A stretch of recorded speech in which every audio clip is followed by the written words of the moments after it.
middle of the night. Hear the bus, I rub my red eyes, praying I could catch my flight.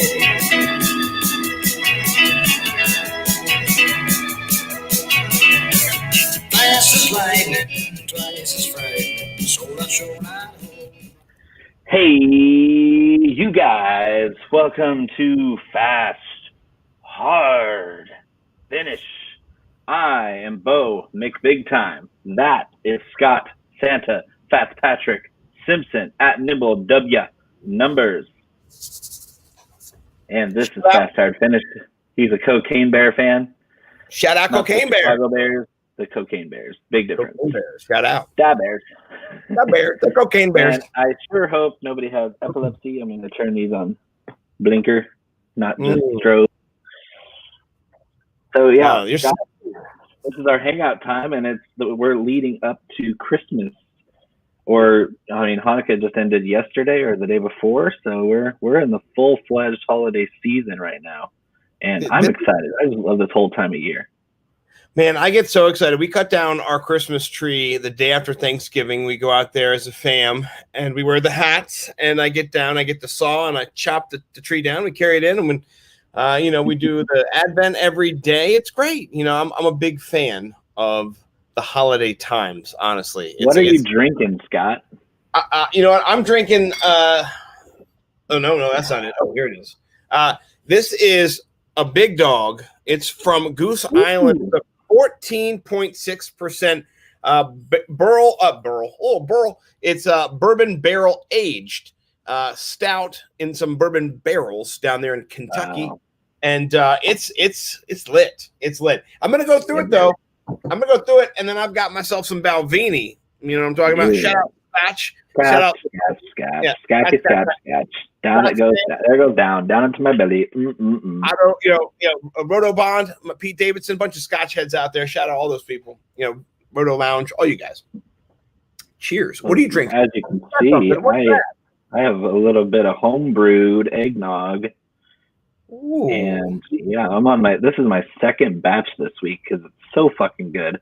And the best part about it is if I don't kill it on the first night, which I did the first batch didn't last through the night. Didn't even put it in the fridge. It was so good. This is a pint jar, like 16 fluid ounces of good old fashioned eggnog. And it's got the nutmeg and the cinnamon cell at the bottom, but about 6 ounces of Buffalo Trace are floating in here. Ooh. It's frothy and it's delicious. And I'm going to finish this up. And then I got some Russell's Reserve 10-year aged bourbon because I'm a bourbon guy. Shout out to all the bourbon lovers out there. Buffalo Trace in here, Russell's Reserve 10 over there. Look at that. I got a little bourbon in my barrel. You've got some bourbon actual from a barrel. This is one of my favorite hangouts. In case you guys don't know what the format of the show is, you're just getting to hang out with me and Bo, and we're just hanging out. That's it. And we have one dedicated segment that we don't always get to called DFS Show and Tell. Yes. Which sometimes is about DFS. Sometimes we talk about our redraft teams, and sometimes it's about nothing at all. We're just kind of winging it, and this is when Scott and I hang out for the week. We talk. We both have day jobs. We both have families. We're both girl dads. # girl dads. And so we don't get to talk to each other very much during the week. So Saturday night, the Fast Hard Finish is leading up to kickoff Sunday. We do have a special New Year's Eve episode coming up on Thursday night. Ooh. Where we're going to count down. We're going to drop the balls on 2020 on the East Coast at least. And I'll be able to stay up late and drop the balls on 2020 on the West Coast with my daughter afterwards. So it's going to be a win-win-win-win-win. Dude, I can't wait. And what's cool is that people were asking me if I wanted to do a show with them, which I'm going to do. I'm going to do Too bad. My man Matt McCoy from about 9:30 or 9 to 10:30. Jump off of there, jump in at 11 with us, and we're going to go rock it until. Listen, I don't know what's going to go on, how late it's going to go. We're just going to enjoy the night and kick in 2021. We're going to say what we loved about 2020, what we did not like about 2020, what we're excited about. We're going to get deep voices as we drop our balls on 2020. Oh, my balls Teabag ready to 2020. drop. My balls are Hashtag Teabag 2020. hashtag in your face, have a taste. So, I'm waiting to push that one out there. It's one of my favorites. I say it all the time to everybody. And they're like, that's kind of disgusting. And I'm like, well, have you had a taste? So, anyway. I'm not that flexible, Scott. You know what? Listen, we've all been that boy when we were 15 traveling in the Amazon. We could do it. No, hashtag funny story. One of my best friends, we're not going to say who, I had a real conversation with him and his brother where he explained when he was in high school he could do that to himself. And we were like, no, dude, you never could. It was a dream. We've all had the dream. It's not real. He's like, no, I couldn't. We're like, oh, yeah, like every young boy does at Carnivale. They just, magically they develop some powers to, do that. No, it's not real, folks. It's not how it works. It's not how it goes. Yeah, I'm sure somewhere on the internet you could find it, but if it's somebody from your high school, they're bullshitting you. My friend's brother, we're like, shut the fuck up, dude. We're not drunk enough yet to believe that bullshit. So, Dingus is here. Oh, I love Dingus, dude. All right. It says Bo needs to explain his mysterious waxing past. Bo, what's going on here, man? Am I leaving in? Did you miss the show today? The Vipers were on, and it was Dingus getting his chest waxed, and he's a hairy motherfucker like I am. I've seen him, yeah. Dark, coarse facial hair. He's got the big, bushy Sam Elliott mustache. It's quite magnificent. I'm a big fan, Dingus. But he got his chest waxed, and he came out shiny as a seal. And I divulged that I used to do that every 8 weeks for a while. And so he hypothesized that I must have been a stripper or a gigolo in a past life. I wasn't, but when you're in your early 20s and you live in Northern California and the party scene is lit and the girls don't really like any kind of body hair, you do what you got to do. I'll just leave it at that. Hell yeah, man. You do what you got to do. Yeah, Nathan likes your glasses. Bo's crushing it. Bo's game is strong to quite strong. If you don't know, he's taking over Twitter. He's beating me in my contest with him, or our contest together. Hey, Scott, I think you should be used to that by now. I'm getting totally used to it. And you know what? I'm okay with it, actually. It's nice to find people who are better than you and just learn from them. And I'm learning a lot.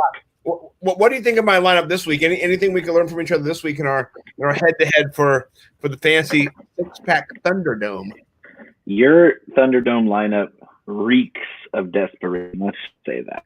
I love it as a GPP build, but as a cash lineup, I'm petrified that you're either going to score 190 or you're going to score 90. Right. That's what I'm doing. And I did that to you earlier, and it didn't really blow up in my face, but I didn't get the performance I wanted out of Derrick Henry the week before last when I went heavy risk. And it was the guys that I picked for that were actually pretty good, but the guy that I didn't think I had to worry about was a game scripted out by his own defense that week when the Browns kind of lit him up in the first half and took Henry out of the game. But last week, I went safe and beat you with a narrow victory because we both kind of went safe. We both kind of went really good cash plays, solid volume floor, like we should have done. And it was a nice close matchup. We both had great lineups, and I just came out on top. Right. This week, I went safe to a little risky. I mean, maybe it's close to a multiplier lineup because I kind of went stars and scrubs on you. Yeah. But you went full-fledged, I'm batshit crazy, like a Fox type lineup. And so, I mean, you do you, boo-boo. It's a Thunderdome. It is a Thunderdome, and I can pull the Thunderdome up, and that's the cool thing about Thunderdome. It's on Fantasy Six-Pack, and so yeah, we're not hiding anything. I build my lineup, I write it up, and I send it to you. I'm like, hey, Jesus, take the wheel. We're gonna know what each other has. There's really no late swaps when we do have head-to-head because unless there's an injury, of course.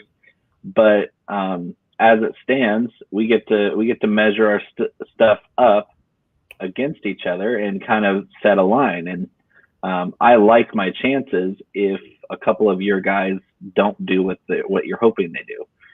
Yeah. But we only matched one player, which is I was shocked. I thought we were going to match 4 or 5 this week because you haven't been listening to anybody. You've been doing your fantasy Gandhi fast of information, and I'm not. I'm pulling from everybody. I'm reading Kyra Wietrowski's article. I'm reading Chris Robbins' articles. I'm reading every DFS article I can find to see who agrees with me, who's got different players. And I dive in. I'm like Tony Montana in a powdery pile of information. I'm going all in to fill my brain with DFS each week, and you did the opposite. And so we are quite different this week. So you're either crazy like a fox, or you've lost your damn marbles and you're going to get your ass beat again. I'm excited because I have my lineup. I'm not able to find it right now, but my lineup is, I can go through it. Lamar Jackson at quarterback. I think his upside is ridiculous. He has upside of 40 points. I mean, he's ridiculous. Or he could get you 24, right? Whatever. He's right? my favorite tournament play at quarterback. I'm spending up on Lamar Jackson because what you might not have remembered is last week when he was on the crapper, the play before he came running back because he had to, Trace McSorley really hurt his knee. And RG3 was the only other quarterback they had all season, and he hurt his hammies on IR. So they're going to call up a practice squad quarterback, which means if they're blowing the brakes off of the Jags this week, they don't have nobody to throw in that fourth quarter garbage time. It's going to be Lamar still out there. Yeah, the whole time. Usually they would throw RG3 or McSorley out there for the fourth quarter to kill the clock because they can and to save Lamar. That's not going to happen this week. No, so I love Lamar this week. And I'm going to give you Lamar 30, 35 points. I have to expect that to happen because I love the play so much.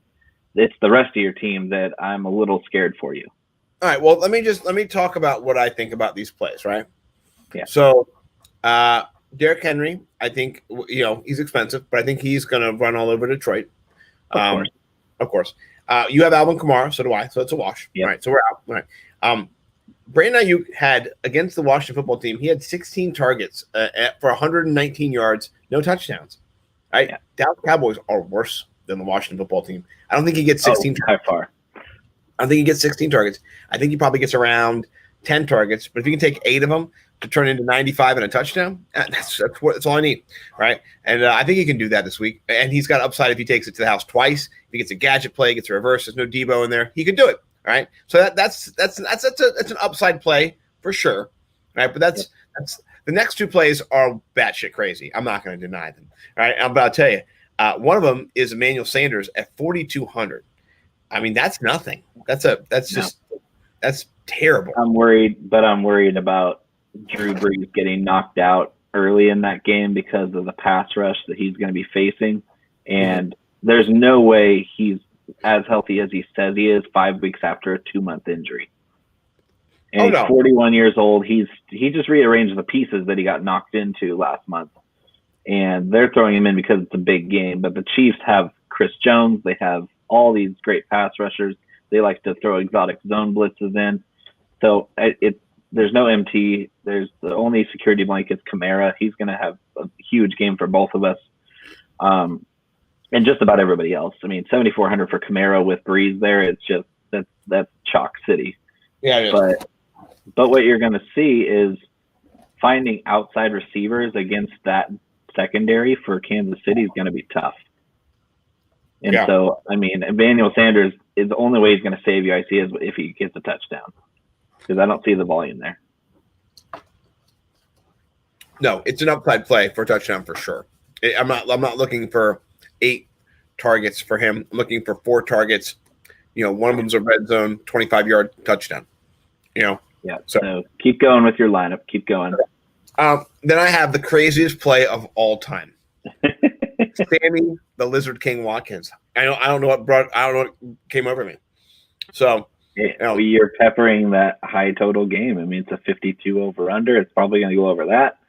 It's in the dome with no fans, so Mahomes and Breeze are going to have one of those shoot 'em out slugfests, and it's going to be interesting. That game's going to be really fun to watch, and everybody's going to get to watch it. Yeah, I can't wait to watch it, except during the time when my family drags me away to do Christmas, and I got to open presents. And apparently, boo, and everyone knows it's on Zoom, by the way, and everyone knows that old Scotty's had a bad year because my wife went to the family pierogi making event today where they all make the Polish pierogies, which are delicious. I was following along. Yeah, I'm a great pierogi maker, by the way. I crush it. Every year I get there, I'm just like boom, boom, pierogi. I love them. They're delicious. So pierogies are just the Polish version of every other pocket sandwich there is in the world. You got pierogies, you got wontons, you have ravioli, you have empanadas, you have all these the same samosas in India. Yep. You have all the same foods, just filled with different cultural ethnic foods. Yeah, you have the Polish version. Stickers.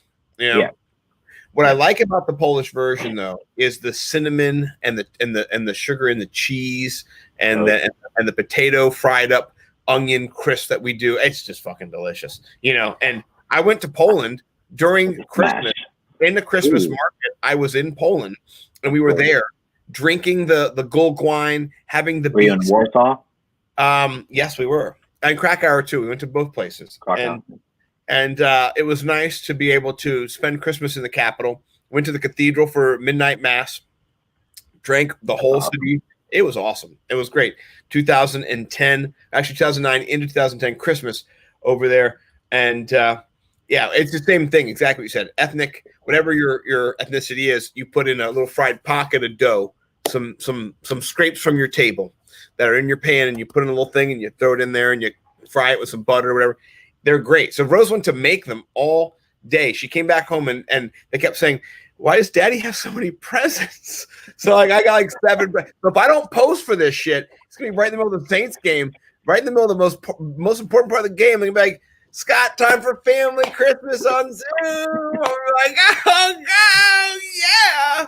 Okay, great. Let's wrap it up. Can I go first? In the red zone. Wrap it up. Wrap it up, B. Dave Chappelle shout out. Wrap it up, B. So, hey, I got to tell you, I don't have epilepsy. I like what you're doing, man. I feel like I'm in like a little Christmas advent here. You got beautiful glasses, a wreath around your face. There's lights blinking. Santa's. This is great, man. I just look damn good today. I mean, what can you say? No, I'm just so glad I feel great. So glad that Trump is allowing us to say Merry Christmas, man. You know what I mean? That's just ballsy. It's real ballsy. Yeah. I really appreciate when the government gives me permission to do something. Me too, man, because I have no free thinking, and I wouldn't have thought of it myself. Man, if I was face down, I doubt I'd have the presence of mind to turn my head and breathe. You know what? I hope when I'm dying, I'm vomiting, that the government can come by and just kick me in the nuts just to remind me of how stupid I am. I can't wait. Just come on, freak me. Just think about how bad it could be. Right. I know. Here's the thing: if you're a competent person, you're terrified. Part of you, and then also part of you is like, there's people like me out here. I know there are, and you're getting to see people hang out with each other because we're getting to be besties. And I got to tell you, when Bo McBig Time wins $100,000 or $50,000 or $10,000 or $1 million, one of these days, I'm going to say, told you bitches so. You should have been on the DFS. Bo knows. We're always pumping Bo knows. Check out Bo, man. That guy knows. He knows. It's just the truth. So after Sammy Watkins, for some reason, did you go safer at any point? No. I went Gronk and then Irv Smith, double tight end stack attack. in a cash game. Yeah, just to do it to you, man. I love the value. I mean, I really love the value because those are guys that have wide receiver 2 equivalent potential, and they're priced down at 42 and 36. So I don't hate it. I don't hate it. I mean, you're seeing what I'm trying to do, though. Like, I'm hedging bets, but I'm betting hedges. You know what I mean?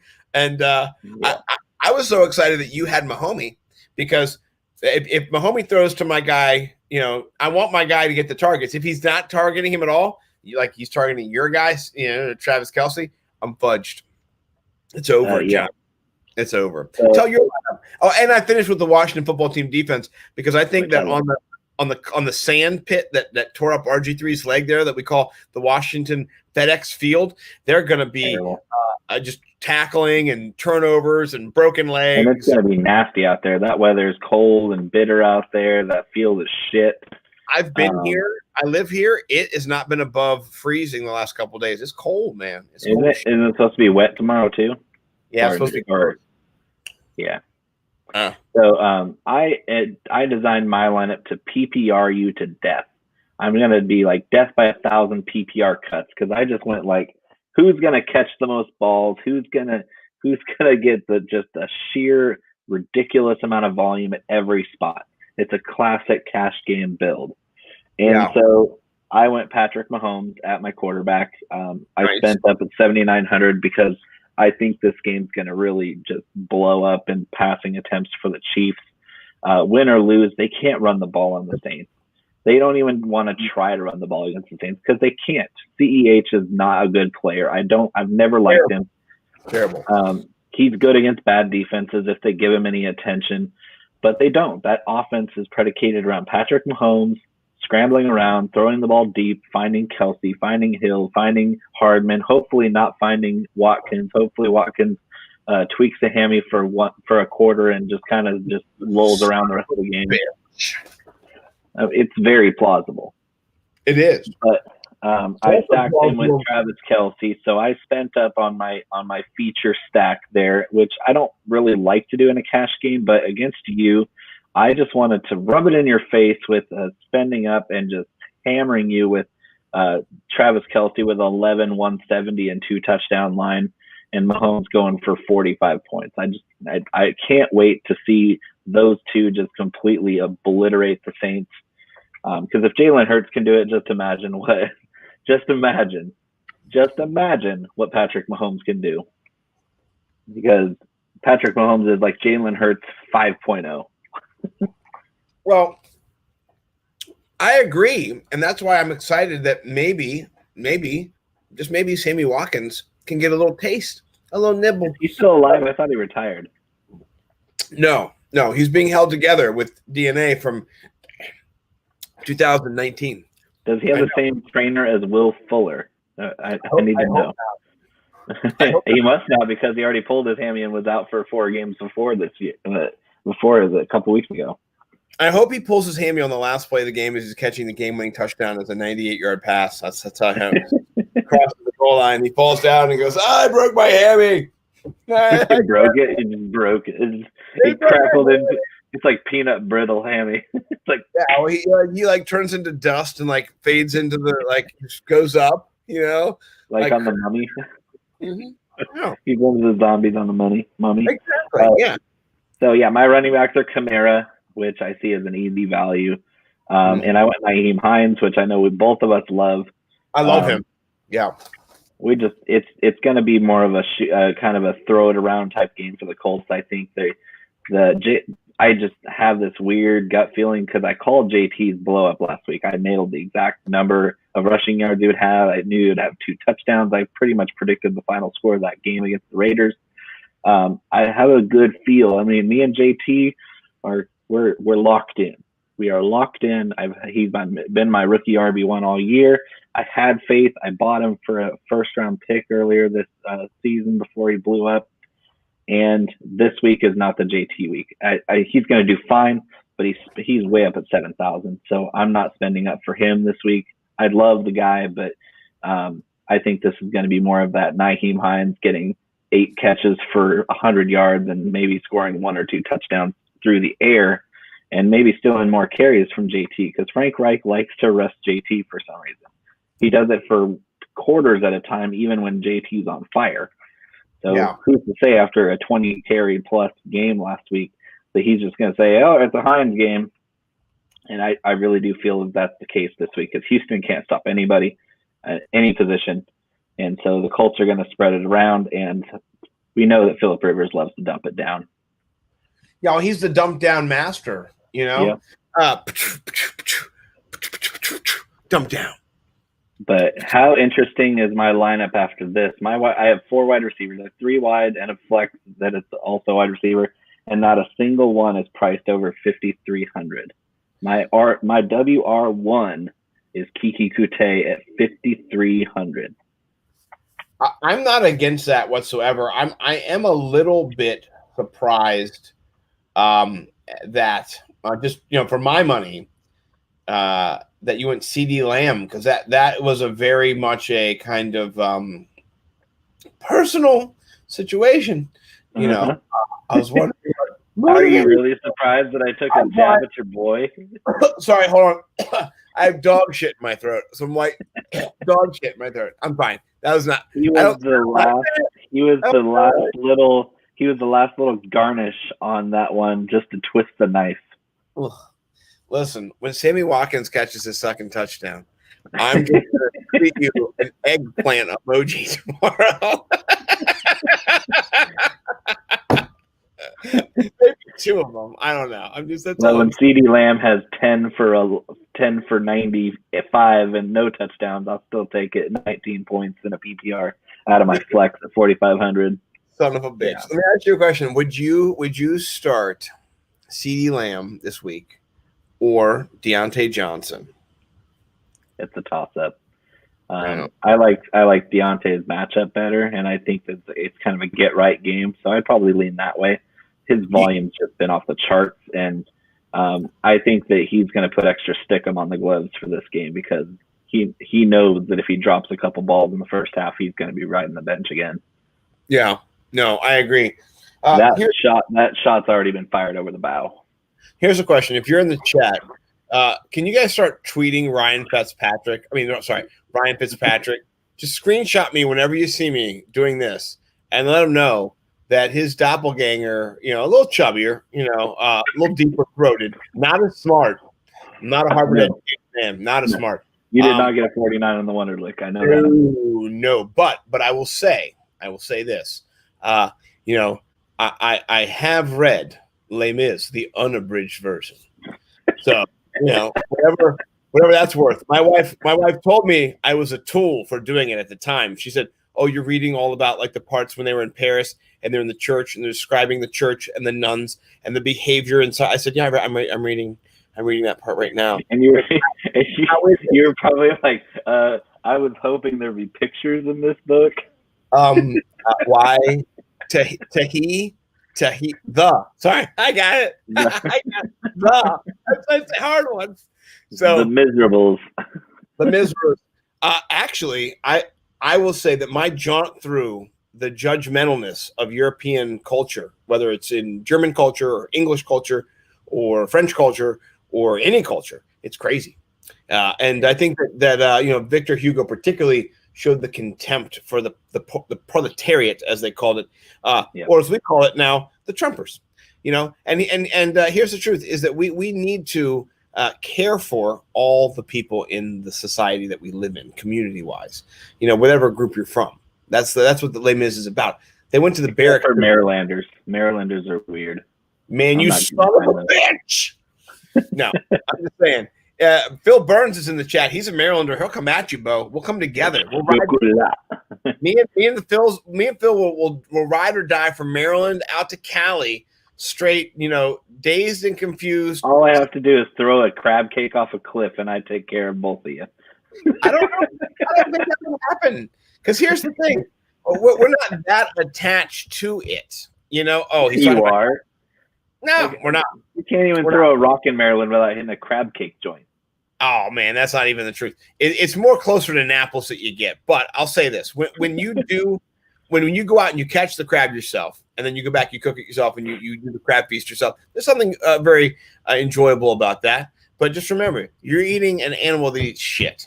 So that's why I don't eat crabs like twice a year, maybe once or twice every couple of years. It's not prolific in my Maryland experience. I would say what's more prolific in my Maryland experience is eating wise. It's just like you have a cornucopia of all types of food like you do in California. You can eat anything you want. You can have Mexican. You can have, El Salvadorian. Most of the food you have that's a staple is grown here. So, I mean, we pretty much get anything organic we want too. So, like, we know where all our food comes from because it's from the farm next door. Yeah. Well, the cool thing about I think both of our regions is that Maryland is a agriculture producer as well. I live out in an area with a lot of bovines and cow fields and pork fields, and as a matter of fact, there's 2 nesting poppies. Yeah, no, we're not talking Sons of Anarchy, slash.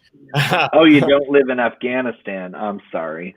No, or Ozarks, because that was, right. I'll do say though, there's a cow field about 3, 4, 5 minutes from my house that has a nesting pair of bald eagles in it that I've jumped over the fence into this cow field and gone up and taken pictures of the bald eagles before, both of them together in the tree up on the branches. We haven't seen any babies yet. We're hopeful though that eventually we'll see a younger male bald eagle. Yeah, we've been watching the last couple of years. Oh!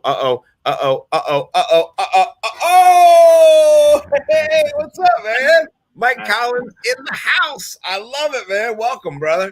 Talking bald eagles. Yeah, talking bald eagles up by my farm. But you jumped into the Christmas special, as it might be called, or the Yuletime ale. Bo's got some nog. He's chilling out. I got a little Steve Wisga bourbon infused barrel stout that was gifted to me today on the Christmas day of holidays. So good to see you, brother. How you doing, man? Whatever. I'm doing okay. I have Devontae Adams in my main league. So what happened? I didn't see. Oh, you got 11 points. No, I'm dead. How many points did Aaron Jones have? A lot. Good game. I didn't watch the game. I didn't watch. I was working. I caught the first half, and the Packers were smashing them. So I was like, yeah, it's not going to be that fun. No, I was podcasting. This is my 3rd podcast tonight, which is great. But let me just see. Aaron Jones got 28. Fuck! That's not great. It's not great. I'm facing him. So in my home league semifinal, I'm going up against the Devontae Adams and Aaron Rodgers stack, and I couldn't be happier at the timing of their kind of down game because it was more of a run it out kind of game with Aaron Jones. Because I went from projected losing 150 to 120 to projected winning 140 to 130. And that was after he had Waller yesterday. So he was like, he had somebody yesterday blow up. But I had Josh Allen. I have Waller, so I was like, oh, this is great. I'm hopefully I don't have to sweat too much. And now, thanks to Devontae, and he has Josh Allen. So Josh Allen had like 40 points at halftime. I mean, it was crazy. So 2 passing, 2 rushing touchdowns. I think Cakes is going to win, Mike. Good news. Cakes? Yeah, he's got Josh Allen. Oh, okay. Did we tell him to start Josh Allen? We didn't need to. I mean, I would hope not. I was contemplating in that league starting Taysom Hill over Josh Allen because he has Stephon Diggs, and I didn't want him stealing all my points. Well, Stephon Diggs had 20-something points for 28 points for my opponent, but Josh Allen scored 38, so I was still happy because Adams and Rodgers were kind of down. And I started Lazard in my flex and stole some edge because he outscored Adams tonight. He did? I haven't looked at anything. I didn't watch the game. I think he only scored 8, but Adams only scored 7. So I was really happy with the result. What is that? That half-point PPR? Yeah. Standard. Yeah, sorry to bring the mood down, guys. Merry Christmas. I just got done working, and fantasy's not going the way I want it to go. But beyond all that, what's going on? What are you guys? You guys are my Thunderdome lineup. I think the only ones I didn't cover were my wide receiver 2 and 3, Russell Gage and Darnell Mooney. I'm basically just trying to razor blade cut him to death with PPR points. So I pretty much went all the guys that are going to be underpriced, going to get 10 targets, and just needles to death. I just want to torture him. And the little cherry on top is I picked CeeDee Lamb in the flex just to shove it in space. Bro. So did you guys do that podcast already tonight? No, I'm not. I wouldn't listen to Thunderdome. Yeah. So what you guys? You every Saturday you do a podcast before this and then you do this? No. Nope. Every Saturday I do Discord podcast on Discord for the fantasy football Discord, and then I do the DFS money shot with a guest. Last week, Bo filled in for me because my guest at the end of the time he could not. He doesn't have he doesn't have access to DraftKings. He didn't tell me that originally, so it was a little bit of a hiccup, and so Bo jumped in. But this is what we do every week. Every single week we do the fast hard finish, except for last week because Bo was out Christmas lighting and I fell asleep at 1 o'clock. It was just too late Eastern time for me. Oh, you were Christmas lighting? What does that mean? You were putting lights on your house? No, he was looking at it. I was driving around with my family, and we were looking at all the fancy light displays. We do that too, Bo. We call it when I was a little kid, we would call it the pajama rides. We get like in our onesie or our and we go. I had 5 brothers and sisters in my family, so 6 of us. We get in this big van, drive all around our county, look at lights, and we go to McDonald's, get a ice cream cone. So that's exactly what we did. We went to McDonald's, got fries and ice cream. Yeah, exactly. So that's what you do. We're going to do it with London. So when you guys were doing that, I was cool. I was just on the couch, like I'm barely hanging on. Okay, I'm so at least you got to see the cool house that we came across. Had like really? a million lights. This is a tiny little house with a little tiny yard, but it was every inch was lit up. Yeah, it was insane. Do you do it on yours? Yeah, we have lights up. Pretty basic setup this year because it's just been super busy. We have our lights around the trim of upstairs and downstairs, and some icicles around the garage. Pretty basic, but we usually have a bunch of shit in the yard, like reindeer and all that other stuff lit up. But we just didn't want to do it this year. Yeah, it's a pain in the butt. I always wonder. So dark out, it's depressing.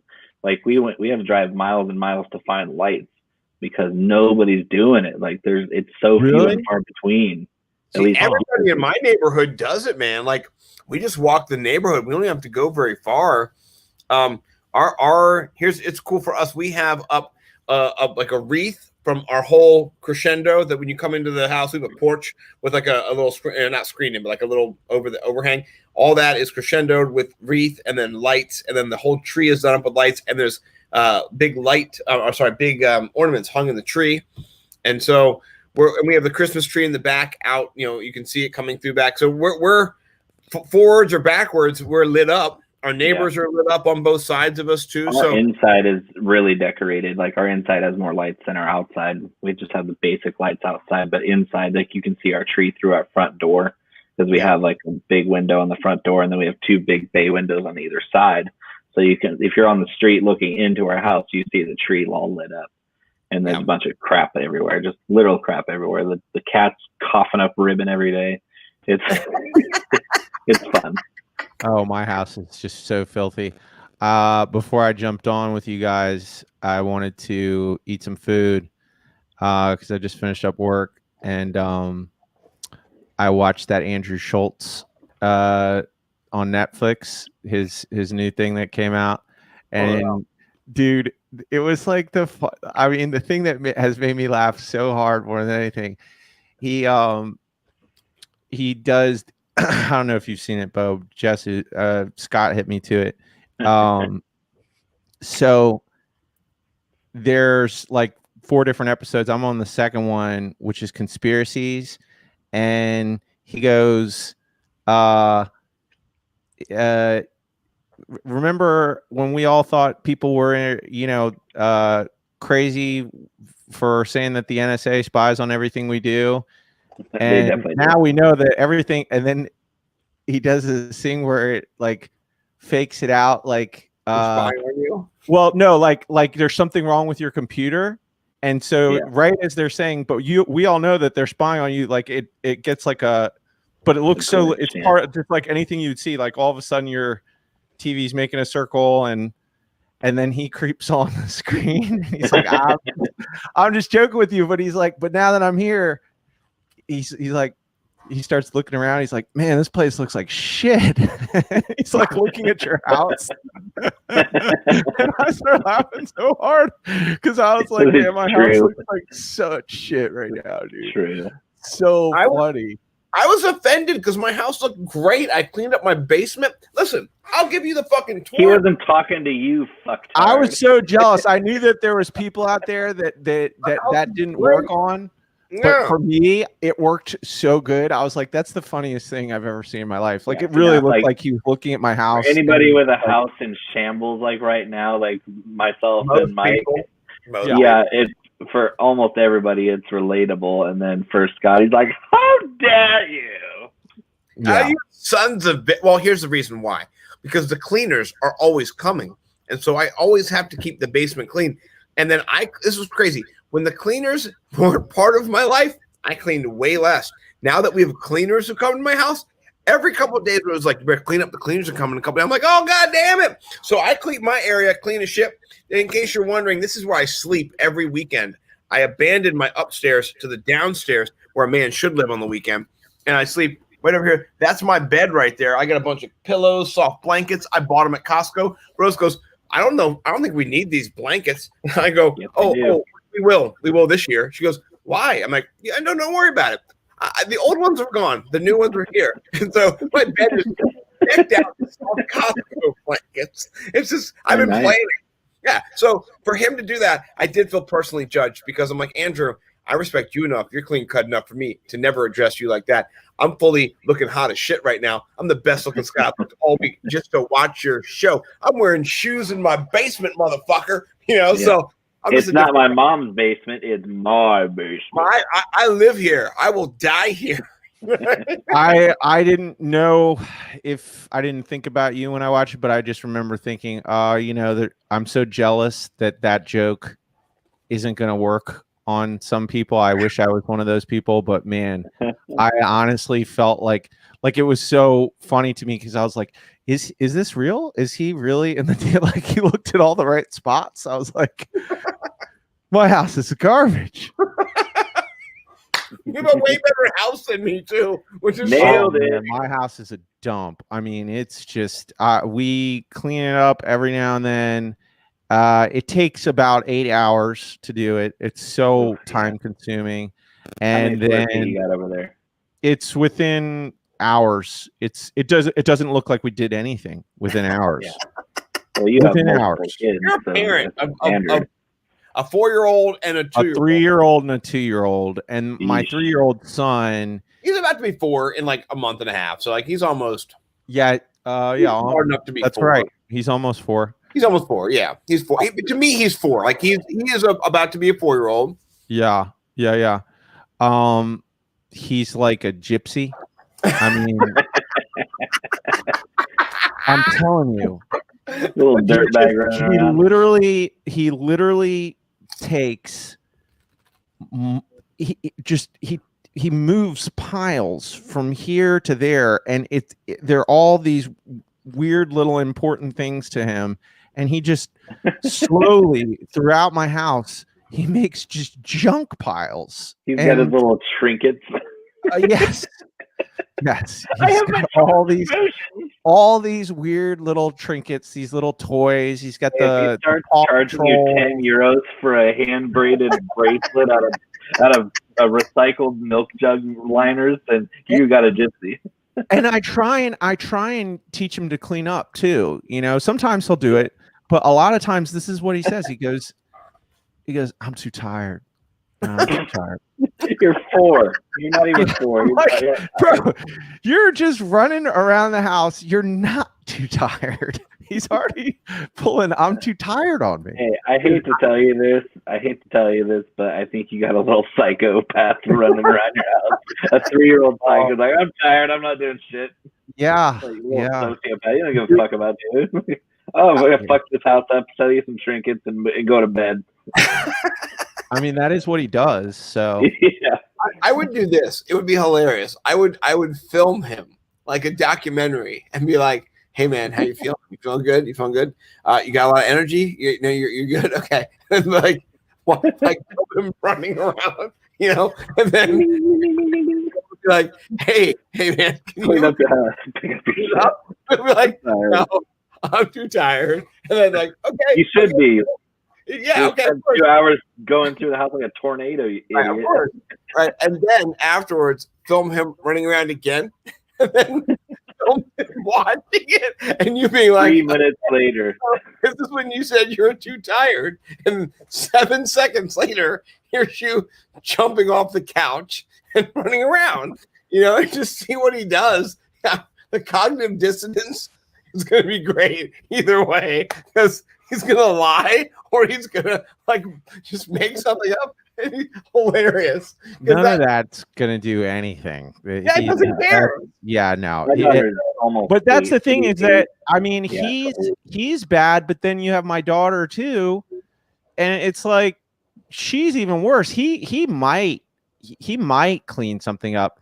I'll tell you what, if you want to really be mean to somebody, like a friend that you don't like, and you want to get them a present, get them a bunch of those balls that they have at Chuck E. Cheese, because your kids love them. Yep. So you put them in some sort of bin, and there's probably, I could find a ball right now right by my foot in my office that's locked. They're all over our house. These stupid Chuck E. Cheese balls. They're everywhere. Made of COVID. So my nephew is 5, and this kid is full. He's not special needs or anything, but needs a helmet. With put in parentheses, Michael is his name, needs a helmet. Mm-hmm. This kid, I've seen this kid fall down 4 stairs, land on his head on hardwood, and get up without breaking stride and run off into the distance. Like, what the hell just happened, you crazy kid? You're probably bleeding out the ears from what I just saw, and it didn't even faze him. And he loves anything fire truck or police car. His dad, my brother-in-law, is a 911 dispatcher. So this kid's obsessed with first responders. And so we get him every year. Like, he's like quintessential boy, 5 years old. 3 straight years since he's starting to play with real toys. We've gotten him the noisiest ambulance, fire truck, police cars, like big honking things, like 150 decibel sirens on them, and just give them to him. Like, hey, Merry Christmas, dude. That's hilarious. Yeah. My brother-in-law just looks at me like, you motherfucker. Every year for his birthday, for Christmas, we get him the loudest fucking toys just to fucking jab it. This is a hand grenade. It's called a hand grenade.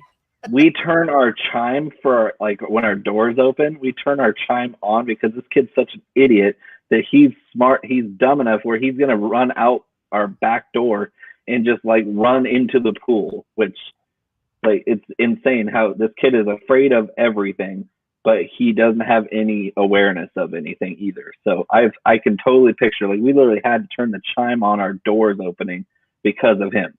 We got an umbrella insurance policy for our homeowner insurance because of him. My 8-year-old daughter is the most cautious little thing. She's playing her little Switch all day long. She's on her Chromebook playing Minecraft all day. She doesn't do anything other than crafts and games. She doesn't run around, doesn't destroy the house. She's petting the cat. She's being quiet. And then her cousin is running through the house with no helmet, even though he needs one, and crashing into shit. He's here for 2 hours. We're watching him, and our house looks like a bomb went off, like Hiroshima. And we're like, yeah, you're getting another noisy toy for Christmas. You're getting a bullhorn. Oh, and that kid would play it for hours and hours. I mean, his dad, my brother-in-law, has literally said, hey, the rule is if the battery's died, the toy's broken. It doesn't work anymore. My kids still are so young too. I don't understand why I don't just take all these damn toys, wrap them up, and give it to them for Christmas, because they won't know. They'll just be like, oh, look at this. Oh, I've seen this before. And they'll probably play with the box more anyway. Yeah. They love boxes for sure. My son's finally, this is the first year where he's really starting to pay attention to holidays. So it's been, look at that. Hot box. It's been fun. I know that logo. So what Scott is doing is it's what an addict does. He's got hot box around his mouth. He's got hot box up his nostrils. Hotboxbatch.com is in his favorites next to the midget porn. It's an man? addiction. How do you know? I pegged you. I told you about the midget porn, but I didn't tell you about you. You know, If I can predict how many points you're going to score every week in DFS, I can predict your search history. Yeah, midget porn and hotboxbatch.com. It makes me feel big. I'm a little guy, you know? Yeah. So yeah, in the Thunderdome, I think I have I think I'll sleep well tonight if I even sleep at all. I'm not a huge sleeper on Saturday nights anyway. But if I was going to go to sleep, I would sleep pretty merrily tonight because my lineup is solid as a rock. Scott might be fidgeting around, wondering if Sammy Watkins is going to tweak a hammy in the first drive, or if he's going to see my Cowboys actually put up a fight against my hated 49ers. I hate the 49ers with a fiery passion, and it's Cowboys 49ers week, which means that my wife and I are not going to speak. Well, I was going to ask you, what does she feel about Saturday football? How'd that go? Well, she took my daughter to my mom's house for the weekend. My mom was like, "Hey, I can cook surf and turf like we do every year, but because of all the COVID shit going on, how about you either come down after work, which I worked a half day today, and I would have driven up about 90 minutes to my mom's ranch, and I would have been in charge of cooking because that's the standard. Is we do surf and turf for our Christmas party. It's the filet mignon and big giant prawns and lobster, and she puts me in charge of the cooking. She's either do that, which is what we usually do, or you can drop off Addison, and I'll drop her off on Sunday afternoon." And I was like, so I either have to cook for 2 straight hours this gourmet meal and then be exhausted driving back for football Sunday, or I can have my wife, while I'm at work, drive all the way up there for me, drop off my daughter, come back without her, and we have a kid-free weekend. I'm going to smash that last button. Oh, honey. So my wife came back a couple hours ago with literally the biggest gift basket I've ever seen from my mom. And in that basket was a cold paper bag full of filet mignon and giant prawns. So I get to cook that on my own time. And I don't have to go anywhere. I didn't have to drive anywhere. All I did was come home from work, and I had a giant gift basket full of stuff and gifts. And it's amazing. It's all the best things are a kid-free weekend with football on both days. So when I got home, I had football on, I had gifts, I had food, I had everything. And my daughter is not here. She's having fun on the ranch. So your mom has a ranch? Yeah. What's on the ranch? Right now, nothing. It's like mostly like we did alfalfa for a while lately. But when I was growing up, we had pretty much every type of animal out there. Really? That ranch is only 10 acres, but my dad was a caretaker of a 4,000 acre hunting ranch where they raised cattle and horses and everything. But my mom, you're a hunter, aren't you? I haven't hunted in a long time, but yeah, when I was a kid into my teenage years, I was hunting everything. I was out there. I was outdoors all the time.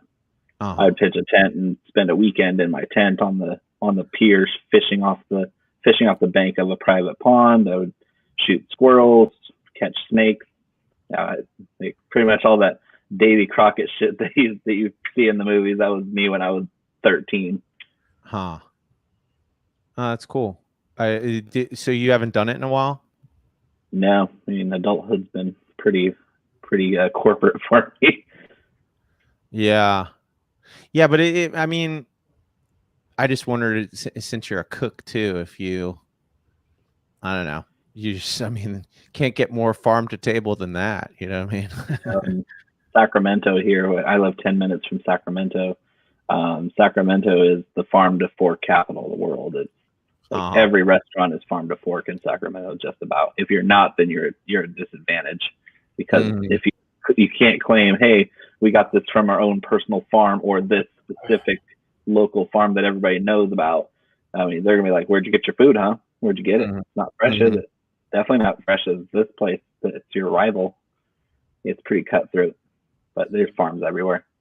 Cool. So like that meat that she gave you, is that from? It's from the Chico State Farm, which has the best really? USDA prime beef in California. It's just incredible.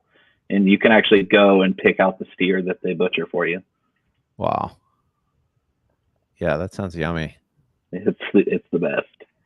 We're talking grass-fed, organic beef, Black Angus breed, the best there is.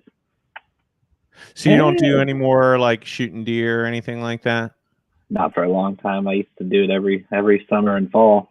We'd have special tags for private property. We'd have the general zone tags for hunting and harvesting bucks, and that was kind of what everybody did in my town. My hometown's 7,000 people, so it was like if you didn't go buck hunting, you weren't anything.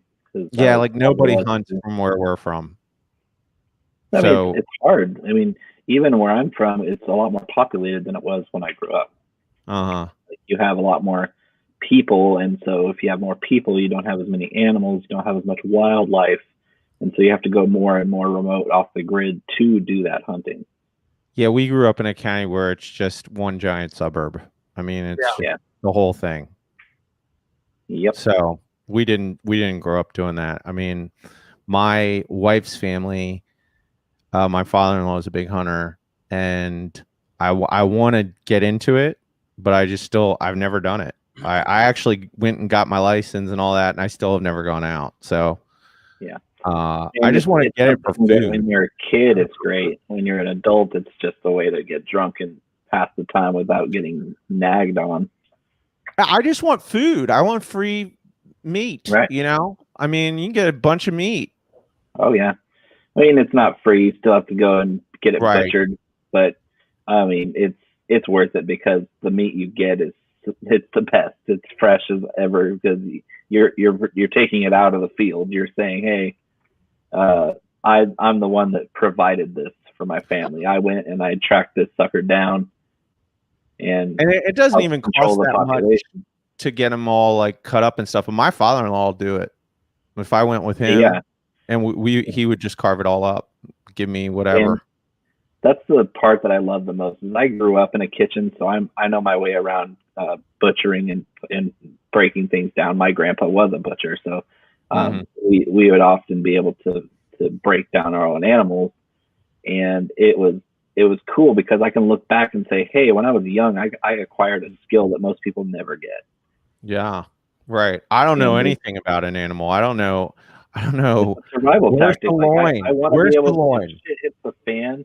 If a shit hits the fan, I want to be the guy that would be like, everybody's like, what do we do, Bo? Yeah. Like you find the high ground like a fucking any other wild animal, and you become a wild animal so you can live. Yeah. We're at the top of the food chain for a reason. We're getting soft, but we're still up there. Oh, I'm so soft. I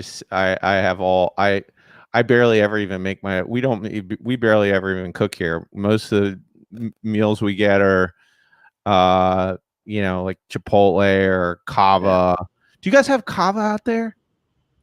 No, I don't think so, but we definitely have Chipotle, and we have something called Freebirds, which is like a Chipotle competitor, and they're better than Chipotle.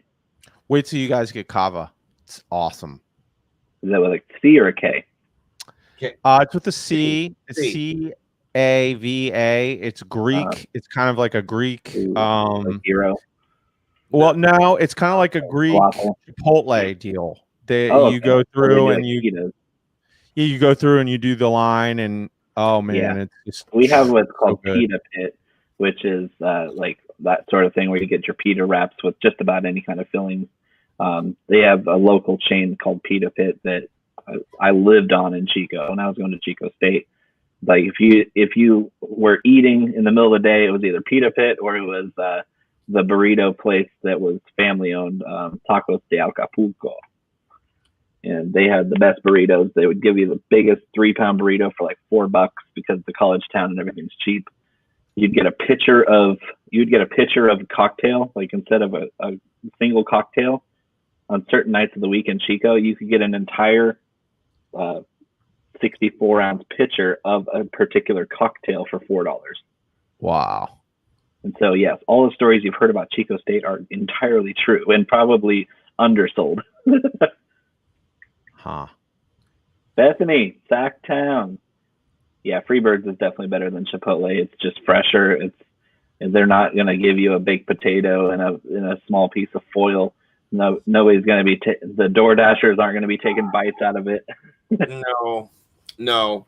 So I have a question for you boys. You guys want to build a millionaire lineup? Yes, that's what I'm here for, guys. This is my show, but I still want to do a lineup build. I've got it. I haven't done one in a while with anybody on live. Let's build it. Let's build it for $1 million right now, Bo. You're the architect of this. So, did either of you read my surprisingly spicy stacks yet? No, because I'm not allowed to ingest any content that's not my own this week, Bo. You know the rules. Okay, Gandhi. Dude, I was working. Have your water and bread tomorrow. I didn't do any type of DFS stuff this week. I didn't read anything. I didn't build any lineups.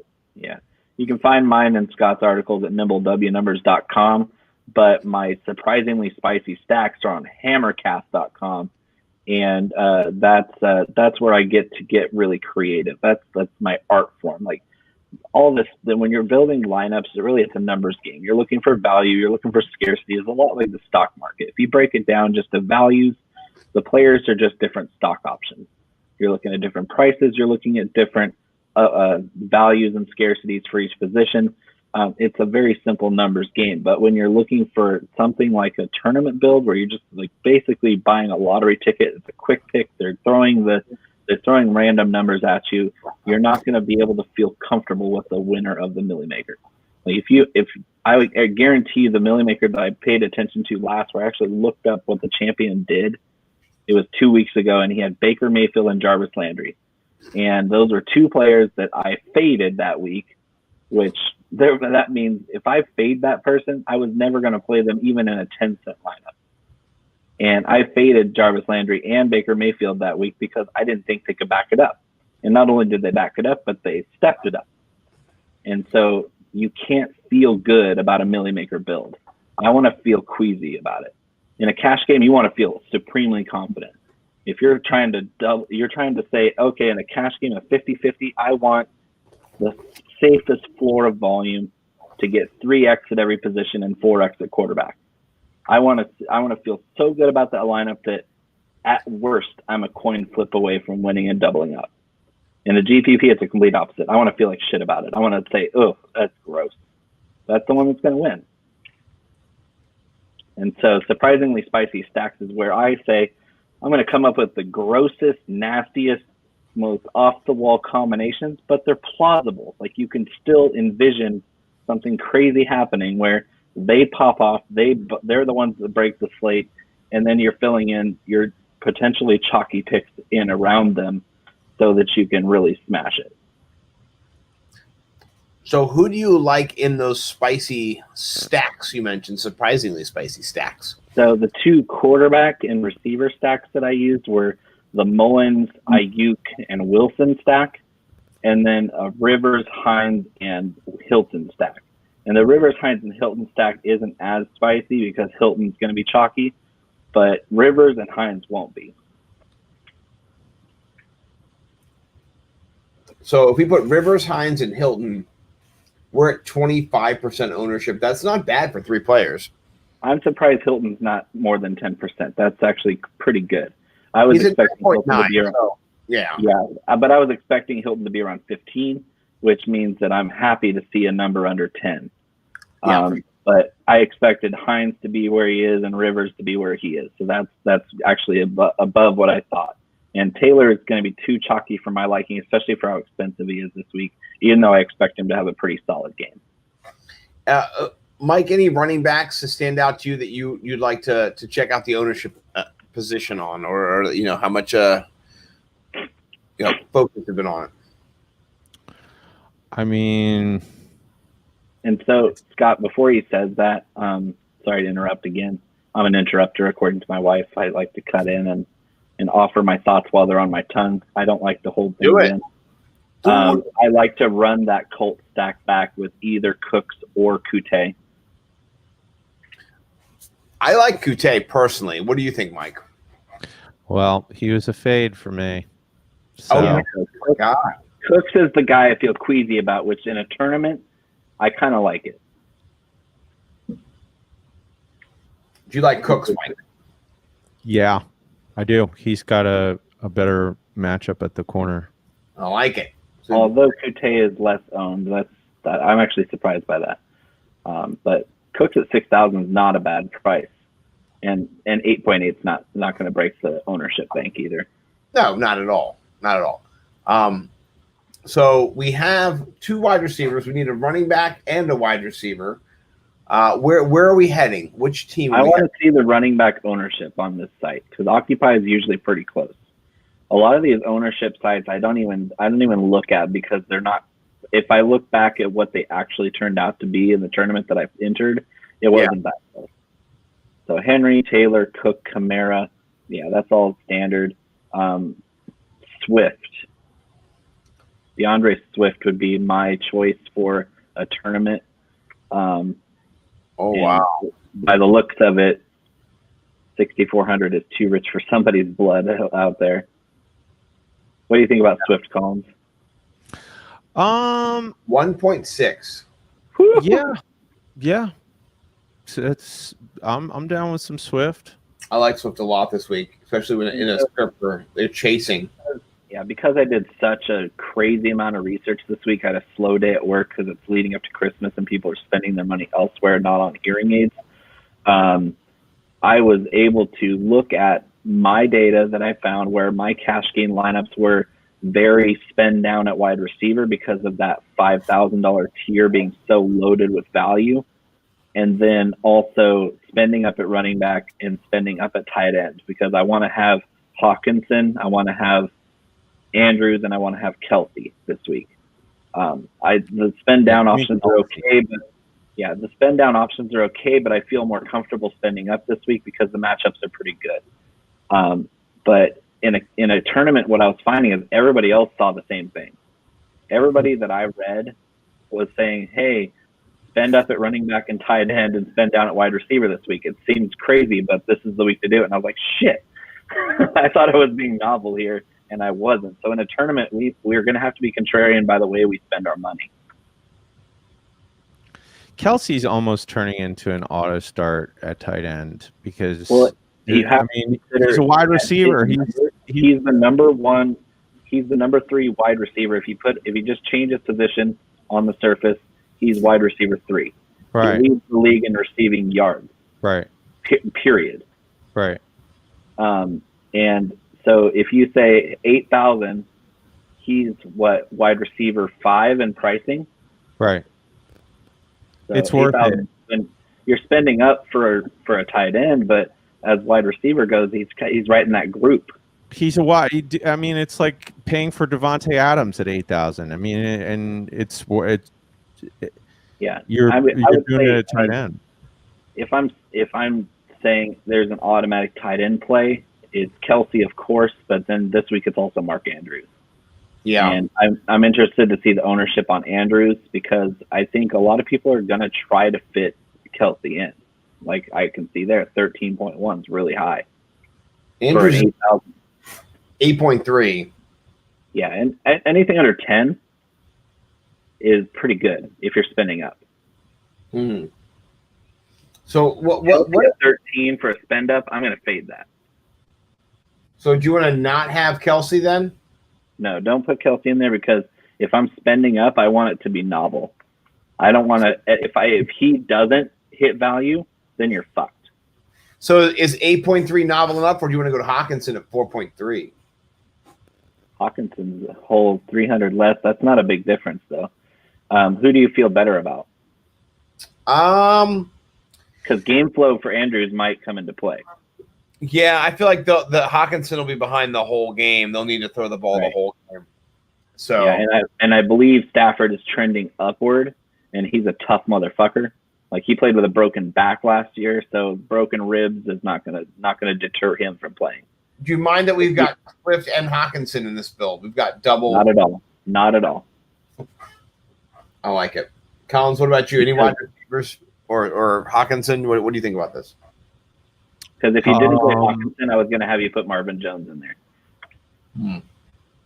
I mean, Hawkinson, he's always good for at least 10. So it just depends. You know, like you said, they're going to be behind in that game.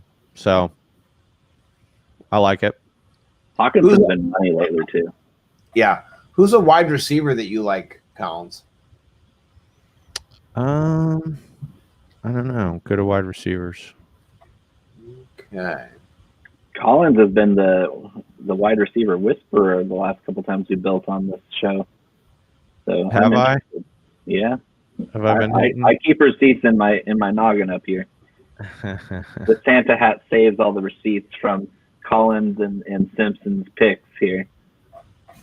I'll never forget him winning 2,900 in week 2 on Jordan Reed. That was a motherfucker move, man. Thank you. He scored 28.9 that week or something crazy, and you're just like, all right. Okay. all right. That was your 255 that you put up there, and that was sexy. I like Cooper Kupp. I still get hard thinking about Scott's lineup in week 2. Yeah. Like it just makes me so giddy to think about 255 points in any week. Like you could do that once in your lifetime and still look back and be like, remember week 2, 2020? Remember? Yeah, because he had the Colts. Of course I fucking remember. He had the Colts D, and they had 2 defensive touchdowns too. Yeah. So it was crazy. I'm not gonna lie. That was still my most profitable week of the season too. I've been the most money myself at picking defenses and tight ends this year. Honestly, if you want to really evaluate myself, I've been pretty good at those. So Scott, since you are the tight end whisperer, do you put your stamp of approval on Hawkenhouse, as you call him? I do, and I think it's because they're going to be down the whole game. I think this is a game where it's going to be 45 or 42-21, and if Hawkinson gets a touchdown, 7 receptions, 80 yards, and we're talking in the Millie Maker to hit 230 to 250 plus. You need touchdowns. You need lots of them. Yeah, you do. I think it was 2 weeks ago when I had my second most profitable week. Or what was it, 3 or 4 weeks ago when Scott and I were on the same page with just about everything, and we were just watching. We had like 7 touchdowns in the first half of the early games. Crazy. And we're just like ching. And our afternoon games weren't that great, but it was exciting to watch all the guys we were high on just pop touchdowns. Yeah. We have to pay down at wide receiver to be able to kind of figure out our flex and defense. Who is a nice dart throw you like at wide receiver this week, Bo? Well, we didn't get Collins. I said Cooper Kupp, but he might be too expensive for the bill. Yeah, he's up there at 7,000, I think. He might be, but we can try to put him in and see what we have left. Let me go look at my. Let's put a defense in. Bo, what do you like on defense this week? I'm going to play up to 4 different defenses. My spend up is the Rams, obviously, but I don't think we want to go that route here. I like the Cardinals. How much for DJ Chark? 53 or 52. Put the Cardinals in, and then we have 57 left. Actually, Scott, I like your idea better. Do the Washington defense. Okay. Because we both were on them last week, and that was a smash. Yes, it was. That was a great thing to be on as a team. I just love that you played Washington against me, and I still won. I was so happy. I was like, oh my god, this is every other lineup I had except for that one had Washington in it, and then you had him and I didn't. I was like, oh no, this is bad. And they had the scoop and score and the pick 6, and I was like, oh no, oh yes, oh no. It was fun. It was a fun game. So here we are. We're at 6,000 in our flex. So we're starting. Ronald Jones is out, of course. Yeah. We're starting here at Dobbins, and then we're going down. Dobbins is sexy this week. Good Lord.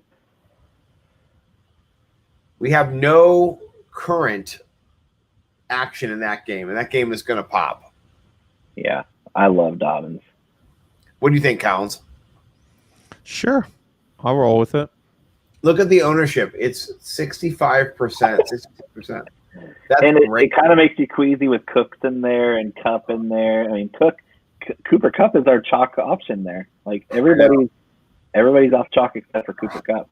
And I don't have any problem with that because Woods is a little banged up. He's going to play, but we're talking the Rams matchup this week is so sexy. Yeah, I played Philip Rivers last week. I stacked him with guess who? T.Y. Hilton, and I won some huge. It doesn't mean it has to happen again, but it does portend to good. These guys are connecting. They're getting on the same wavelength. So I'm into that particularly myself. Got to remember actually the lineup that we made here as we do it. This is just up there. I mean, we're fading the spend up options at running back that are going to be very popular, and I still think we have the same upside as those guys, and we're able to spend up elsewhere. The upside's all across the board here. Yeah, I like. Are you seeing what I'm seeing? I mean, I don't see any guys that are going to just kind of like PPR cash game play. Like I don't want to feel good about the floor here. I want to be like, hey, I'm hopeful for the ceiling. Oh, yeah. I mean, especially with Cooks. I think Cooks is one of these guys, if he gets behind the defense, he could really do some damage this week, particularly. And that's what killed the Colts. The Colts underneath just shut everybody down. They shut running backs down. They shut tight ends down. They shut slot receivers down. They're tough on quarterbacks, but they get beaten deep. I mean, their corners are man-to-man press guys, so they're really tough on the short and intermediate routes. But if you get a guy that slips behind that cover two that they run, it's fireworks, and that's Cook. Well, here's the thing. I'm putting in $50 in the Million Maker this week. So here's what we need to do. 5 bullets.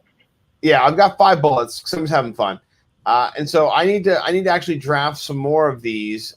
So let's do another one. Possible winnings, $1.2 million. Yeah, man, you can't fuck around. You got to do this. Oh, here we go. I got 4 of them right here. Let's draft one of them right now. Let's do another one. Let's do a Mike Collins led one, and then we'll do a Scott led one. So, Mike, I'm gonna let you. I'm gonna have to change my pants. Simpson. Listen, this is the thing about it. Happy birthday, Merry Christmas, Mazel Tov. This is your lineup. Do whatever you want. It's okay that you haven't prepped this week. Go with what you think you know. I'm cool with it, man. This is just fun. It's a Millie Maker. He doesn't have to know shit. I'm in to hang out with my best fucking friends on a Saturday night, and this is what I would do for free, for nothing. I'd pay to be like, hey, will you pay them? I will preface this. I'm going. We do the research for cash games. There's no research involved in a tournament. I know, but at least still, I'm going to give my disclaimer. I have not done anything fantasy since Monday because I've just been so busy. So this is just going off the top of the dome with just little bits of whatever that's sort of. Shout out to both of you guys as the fantasy football millionaires. The Fantasy Millionaires show on Monday nights is my favorite podcast. Period. Oh, thanks, brother. Thank you. It really is. It means a lot to me. There's a reason why I'm your top super fan. There's a reason for that. Yeah, wow. And it's not even. We love you so much. You're part of the show. I mean, I'm 3 times higher than second place. You drive the content so often too, dude. Like it's really cool when you're. It's like your third mic with the the chat. Oh, I mean, you're always sparking stuff. Yeah, I'd rather be in the chat just lurking around and throwing out quips than even being on camera. I love it. I love it too. I would love to join you guys one time, but I mean, my role in that show is in the chat. Yeah, you're the man. I told Rose, I said, I love that Bo is in the chat. I said, because it's like he's in the show, because I'll say my thought, Mike will say his, and then Bo will be like, I don't like that, or I like this. And then it'll give a good little talking point that we can pivot off of. I'll throw shade at Scott because I kick his ass again on the Thunderdome. Like, hey, Scott, how did the Thunderdome go? Yeah, man, you've been rolling hard with the Fantasy Millionaire since the beginning too. I mean, I remember right when we started, like doing the preseason shows, you were in the chat with just good data, good information. I was like, this guy's cool, man. Yeah. Well, I'm cool, but I'm pretty square. But it comes down to it.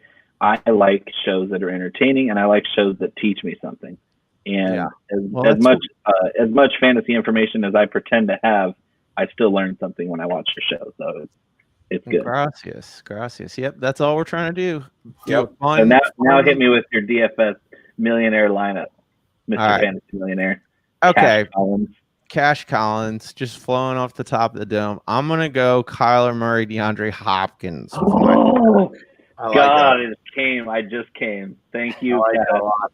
Murray is one of my plays of the week. I like that so much.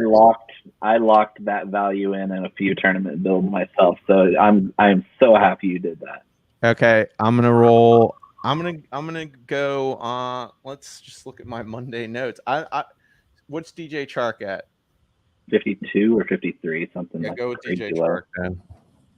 Yeah, lock DJ Chark in because Minshew's back. And he only knows how to look left. It's like a NASCAR driver. He can only turn left. Okay. Oh, man. His mustache is heavier on the left.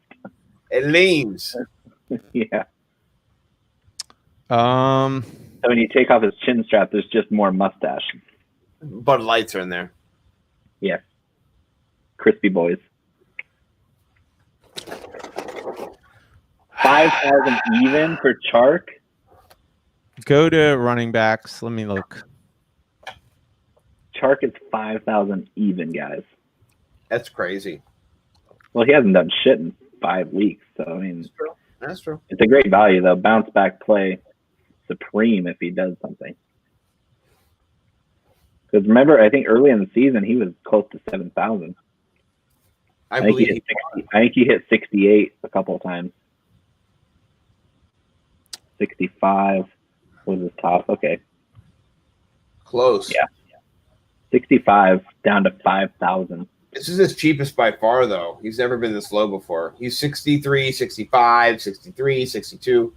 That's a nice little drop off. I like it. Yeah, like we haven't seen double digits in 2 months from him, so I'm all right. I want Kelsey at tight end. Kelsey at tight end. We're spending money, baby. Yeah, we're spending money. Hey, what did I tell you, Scott? I told you right in the beginning of the week. I didn't know you were doing your Gandhi thing. Yeah. At that point, but I said right out loud in the chat, I was like, this week is stars and scrubs. Yes.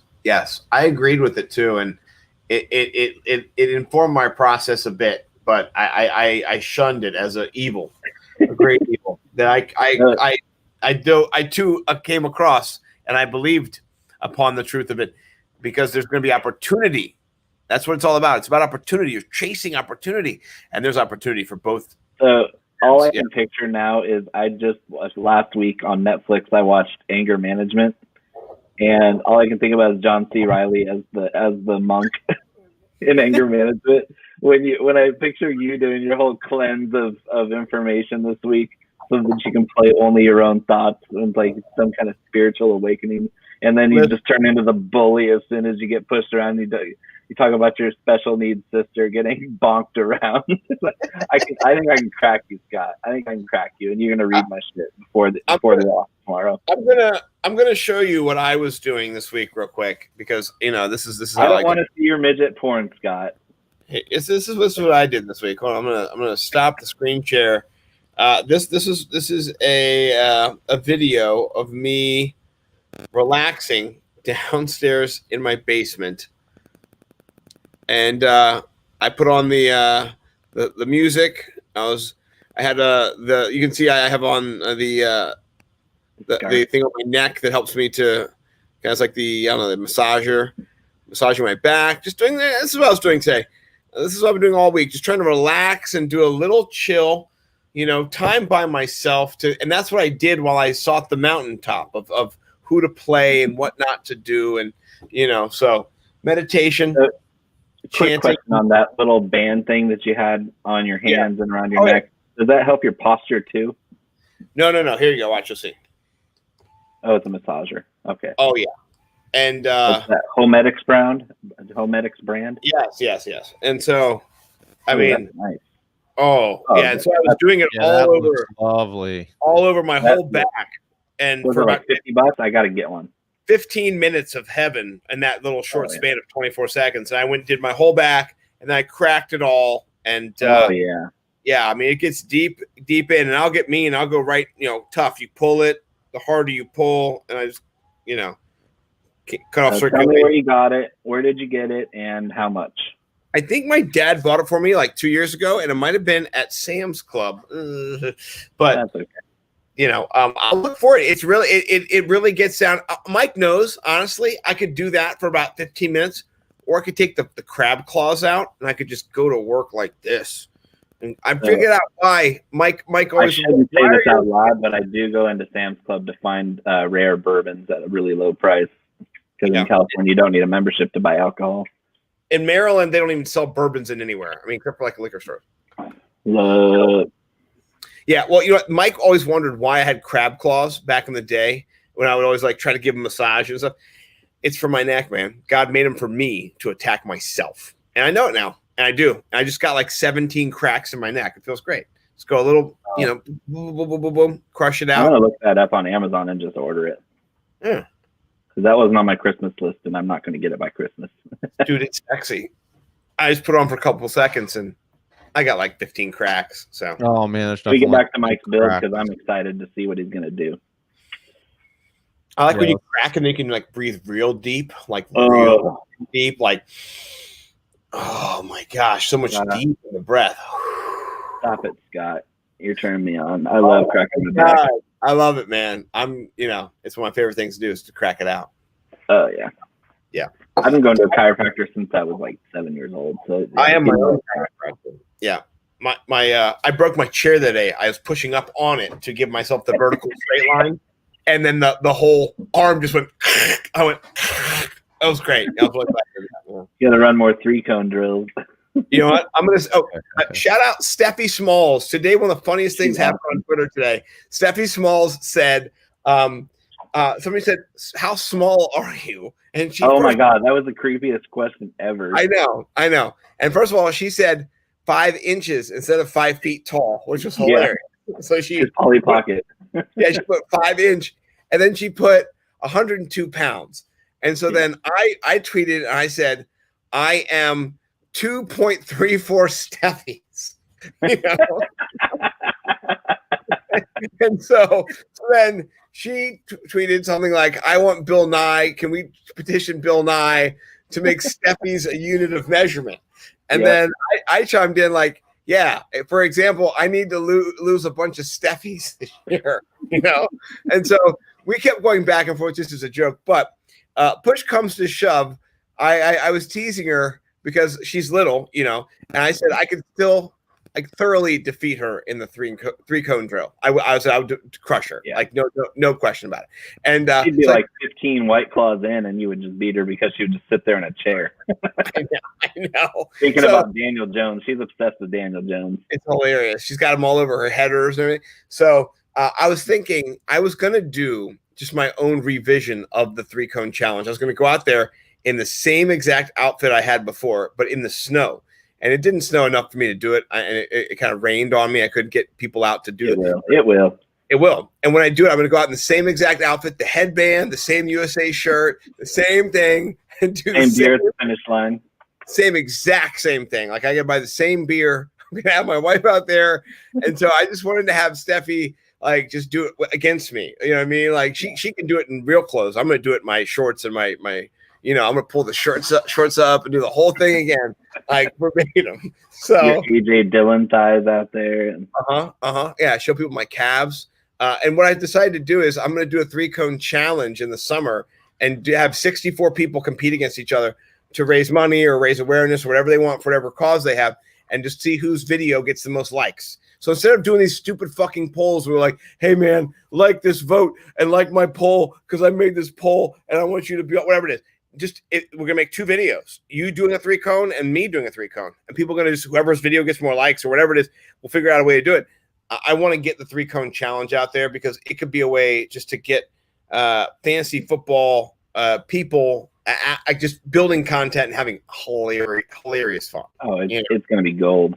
Literal gold. Chugging at the end. Like, here's the thing. You might be faster than me, but you're not going to chug faster than me and run faster than me and then talk shit better than me. So I can't wait to win this again. And if someone I might be able to. I'm a Chico State alumnus. You might get Aaron Rodgers in your video and shit, and I'm just like defeated, you know. Well, no, I don't. I chug way faster than Aaron Rodgers. I chug like Tom Brady.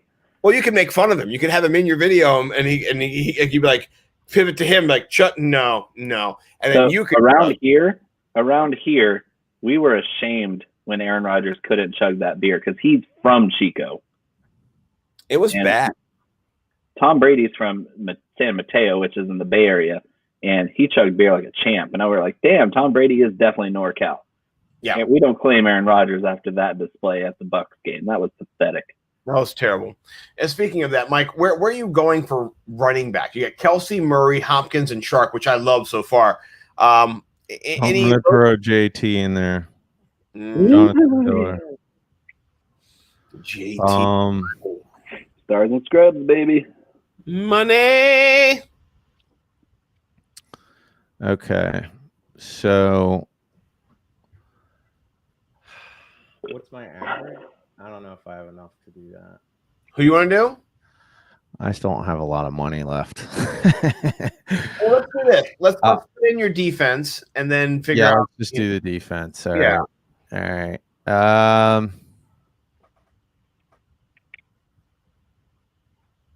We got from 45 down to 2,000. The Jags don't do that. Don't do that. Let's see. Yeah, let's do Washington football team. Okay, that's about as low as I'll go this week. And then we've got left. We have 12,000 for 3 positions. 12,300. So RB. What's Sony Michel? Ooh. Hey, can I throw a name out there that's a deep sleeper at running back? Okay. Rashad Penny is back this week. I know. I've been paying attention to that. I don't want to put him in. I'm gonna go Sony Michel, and then what do I have left? 8,000. Yep. Okay, so I'm gonna have a nubs at flex. All right, let's go to wide receiver. Okay, go down. Get me in the 5s. Go up. All right. Go up. Well,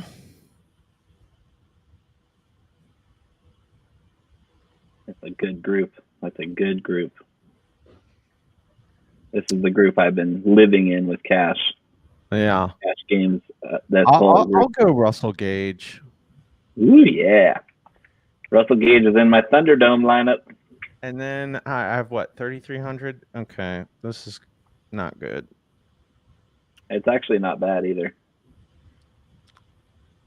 Traquan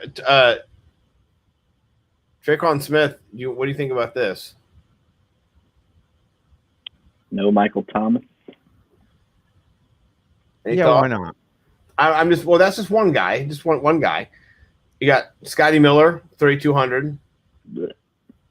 I'm just Colin Johnson. Zach Pascal's a good one. Colin Johnson, I like. Up there at 34 or 33, I believe. You have Cam Sims. I like Cam Sims. Let's put Cam Sims in there then. Because he's going to be against either Shaq Griffin or the other guy on the outside for Seattle, who's probably the worst corner in the league by giving up points per target. Is Alex Smith going to play, though? No, Haskins is. Yeah. So a lot of people are on McLaurin because him and Haskins are Ohio State buddies. Like, they were practically roommates there. But Cam Sims is the receiver on the other side, and the Seattle corners are both terrible on the outside. So you could have a nice smash there with upside if Haskins hits a bomb to Cam Sims, or because Cam Sims is actually really good after the catch. Take him back out. Let me see who else is around there. I just don't want to play anybody.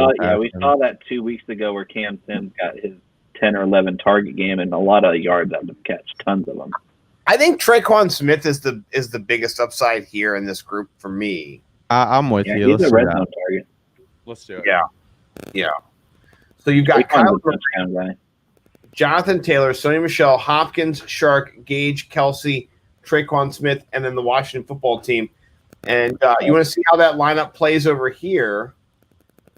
I think it's going to be perfect. Yeah.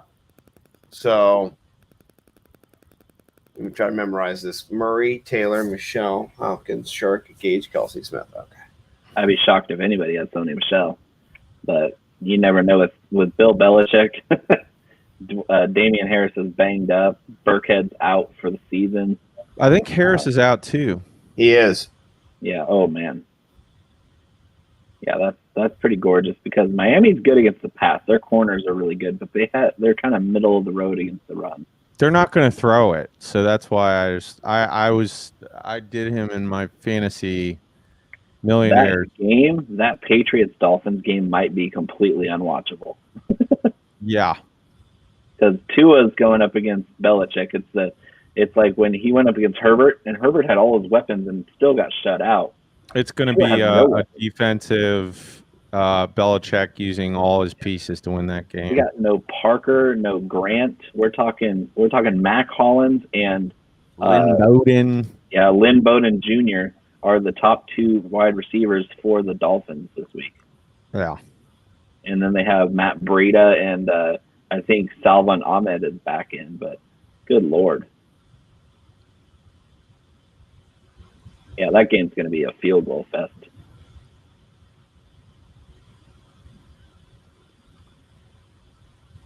Kelsey, good Lord. Murray, Taylor, Hopkins, and Kelsey. And Gage is one of my favorite guys for both formats.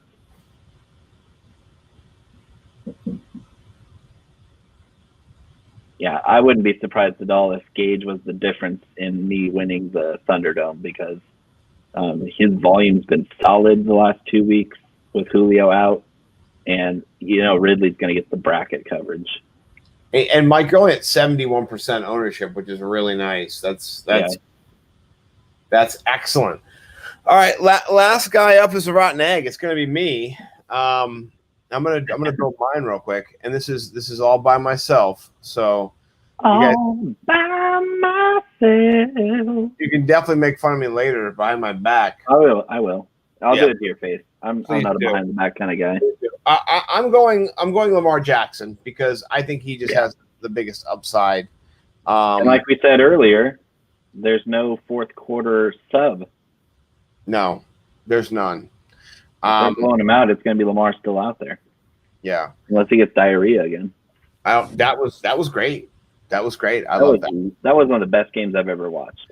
Dude, I feel so embarrassed. It took me like a long time to get the only Lamar Jackson could take the Browns to the Super Bowl. What are they talking about?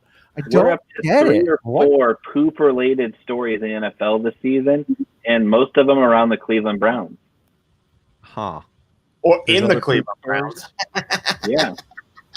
It's amazing. All the poop stories are around the Browns, and it's 2020, the poopiest year of all time. Everybody poops. That's a standard.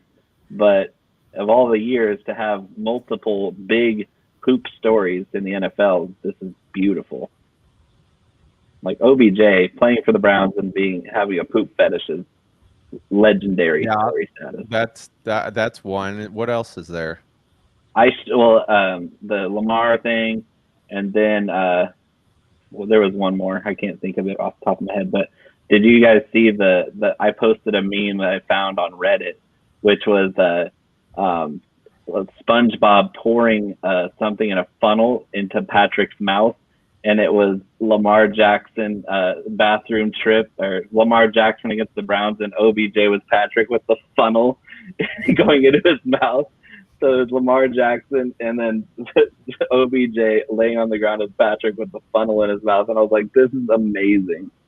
That's terrible. That's insane. That's my humor. It's like if it's farts and poops, I'm all over it. Oh, I like it. I wrote about white dog shit. That's just insane. Like I Why has Patrick Mahomes got the funnel? No, Lamar Jackson. Yeah, wait. But whose mouth is it going into? OBJ. Oh, I thought there was a third person. He's got the poop funnel. Okay. I was like, I thought he was like holding the funnel because I didn't understand it. All right. Like, what is Patrick Mahomes? He likes poop too? I don't know. I didn't know that. So I'm looking for an upside running back right now that's lower priced. Oh man, what do you think about Kenyon Drake? I don't love the matchup against Philly, but I think Kenyon Drake's gonna get all the touches this week. Volume, yes. Touchdown upside, yes. Yards per carry, way bad, no. Yeah, I mean, Philly's run defense is really good, but you're hoping for multiple touchdowns there, which is very possible because Drake is pretty good at finding the end zone. I'm wondering if I should pay up at wide receiver for one and then skimp on two, or go medium across the board. What do you guys think? I think you should go up on one and then skimp on the other two, because like that $5,000 range where I've been hitting cash games, it's kind of really just PPR steady. There's not a lot of upside there. Like other than Gage, which I feel could be sneaky upside, you're getting a lot of like 10 to 15 point expected totals, not higher. You're not looking for 20 points out of those guys. What do you guys think about Corey Davis this week? Sure. Love it. Yeah. Rebound. I mean, he was supposed to be a smash last week, but it was the AJ Brown show. He was getting more volume than he's gotten all year, and Corey Davis kind of was left wanting, which was surprising because I was very high on Corey Davis last week. Yeah. But maybe it's a little sleepy. I mean, people are off Corey Davis again because of one bad week because it's Corey Davis. What do you guys think of Marquise Brown as a total dart throw? Hate it. He's always a dart throw. Mike hates it. Every touchdown he scored this year has been completely fluky too. Yeah. He's been dreadful every single play, and then he's caught long touchdowns in garbage time 4 straight weeks. I don't want to do that. I don't like that. He can't deliver the ball to him. He's just too little. Yeah. And the straight line speed guys like him and Ruggs, they don't have wiggle. They're just fast. And in the NFL, everybody's fast. So you're hoping Lamar can't hit him. He can't. No. He needs bigger targets than that dude. Yeah, and that's why Boykin is a better play than Hollywood. Duvernay is a better play than Hollywood. Hollywood's just a gross player. Like he's your smash like flash play, but he's always overpriced. I don't get how his price doesn't drop off that far. Yeah. So I like Ayuk a lot this week. I like Lamar Jackson. I don't have to stack him necessarily. I've got 9,500 left. I want to kind of make it matter here. Where are you guys thinking? Is somebody like Mostert? Would you go Mostert, Collins, or do you think that the play is moving away from Mostert since he's been injured and not very successful this year? I mean, he since he's come back, they're not giving him any goal line work. It's all Jeff Wilson now. All Jeff Wilson. And I have 2 spicy stacks related to the 2 guys I'm about to mention. It's Jeff Wilson and it's Gus Edwards. They're both the same price range. I think Wilson's at 51. And Wilson's a touchdown vulture by nature. So even if Mostert gets more carries, Wilson's getting every carry inside the 20. And he's getting passing attempts inside the 20. What about David Johnson at 51? If you want to throw up, then yeah. I think that's the bulimia pick of the week. It's so hard down in that range if I go with Gus Edwards. Well, that would be the stack that I would rather do with Lamar, because if you're hoping for that garbage time volume, Gus Edwards is going to get all of it, and he's got multiple touchdown upside for the second week in a row. But I'm not tied to him because I mean if you're feeling like Lamar is going to be a good naked play, which he always is. Yeah. It's like even when Lamar sucked earlier this year, he's still hitting 20 points every week. Yeah, I do. I was still 17 or 18, which is insane.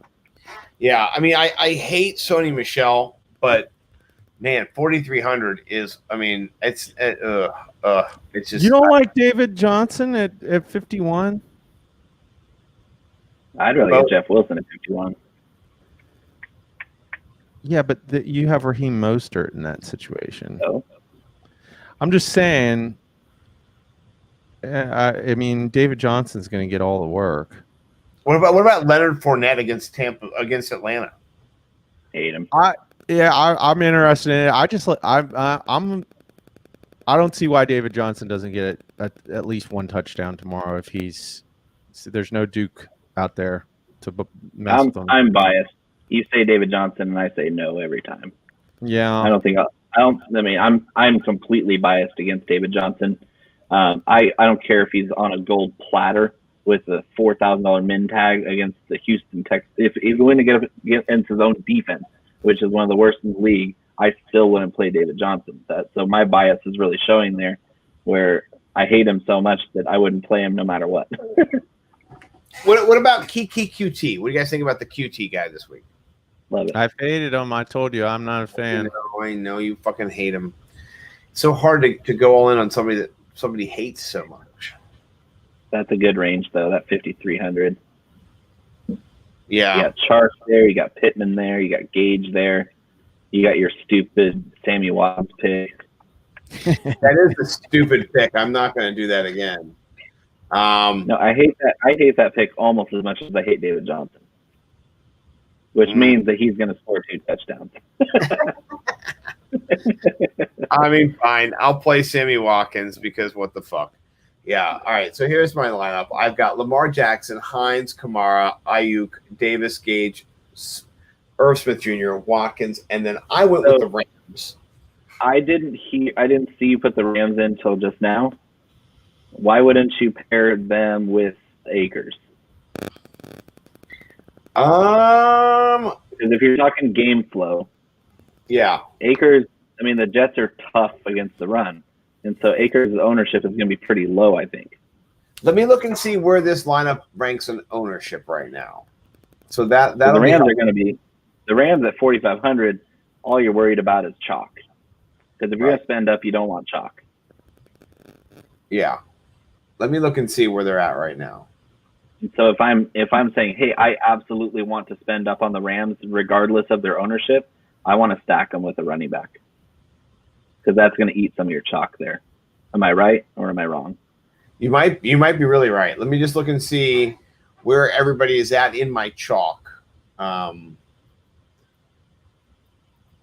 I don't think your overall lineup is too bad.